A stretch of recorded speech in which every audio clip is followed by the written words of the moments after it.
د قادیانی او تناقض بیانوم استاسو مه ته چې دا وی د دو کتاب دی د دو چې کوم کتاب دی ما سره نو دا په پی ډی اف کې دی براهین احمدیه دا او حصہ نمبر 3 دا په حواله د روحاني خزائن باندې ما سره چې کوم کتاب دی په پی ډی اف کې صفحه نمبر 601 په دې کې دی او نور اقوال هم ما سره موجود دي چې د کې لیکلي دي چې عیسی علی السلام با دوباره را کوزيږي هغه کیمرا وراړو ما او تاسو ته دا عبارت ز بیانوم د لیکلي دي دا د دې کې د مکمل تفصیل سره وضاحت کړی دی دا په زدا عبارت لک پڑھاو کوم تاسو اے آیات اس مقام میں حضرت مسیح کی جلالی طور پر ظاہر ہونے کی طرف اشارہ ہے او دا بے لکلی دی آخر کی دا لکلی دی تو او زمانہ بھی آنے والا ہے جب خدا تعالی مجرمین کے لیے شدت اور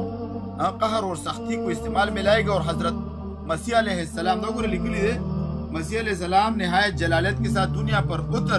اترے گی اور تمام راہوں اور سڑکوں کو خس و خاشاک سے صاف کر دے گی دی لکلی پدیز کی دا وضاحت کی چې دا عیسی علیہ السلام دوباره راځي دا اول قول د دا شو چې عیسی علیہ السلام دنیا ته به راځي اوس د دویم نمبر کتاب دی روحاني خزائن دی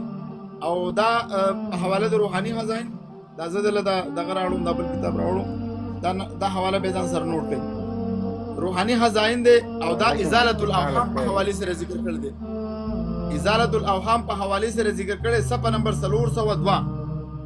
صفحه نمبر 302 کې د دې وضاحت موجود دی دوستانو قادیانه دا وګورئ ازالۃ الاوهام ما سره د روحاني خزائن په حواله د روحاني خزائن جلد نمبر 3 دغه په وضاحت موجود دی چې عیسی علیہ السلام نعوذ بالله وفات شوه دی زه صرف د الله کی عبارت تاسو ته وایم چې اسلیے وہ اس نے مجھے بھیجا دا وہی چې په ما باندې الهام وشو چونکہ خدا تعالی بھی چاہتا ہے کہ ستون کو ریزہ ریزہ کر دے لکه دی وہی چې عیسی علیہ السلام به دوباره راځي دا خبره غلطه ده وہ اس لیے اس نے مجھے بھیجا وہ اللہ ز راولېګلم اور میرے پر او په ما باندې خاص اپنے خاص الہام سے ظاہر کیا په ما باندې خاص الہام اللہ ظاہر کو کہ مسیح ابن مریم نعوذ باللہ فوت ہو چکا ہے چې مسیح علیہ السلام وفات شوه دی چنانچہ اس الہام کا چنانچہ اس کا الہام یہ ہے وہ اگر الہام دا دے مسیح ابن مریم رسول اللہ صلی اللہ علیہ وسلم فوت ہو چکا ہے اور اس کی رنگ میں ہو کر وعدہ کے موافق آیا ہے دیسی کے بیدازان اللہ دعویٰ کی چیز عیسیٰ علیہ السلام منعوذ باللہ عیسیٰ علیہ السلام و پاچھوے رضا بخبل بانی عیسیٰ علیہ السلام تو سوچو کہ اس دا قادیانی دا عبارتون دوستانو پکار دے چی بنگ مسلمانان دا دے عبارتون خبر کو چی گور دا غلام احمد قادیانی چی پاسی گی دا انگریز غلام دے دا انگریز حکمت دا رحمت کوئی دوستانو او دی وی او دا عقیده دا او دا نظر دے نو دا منگم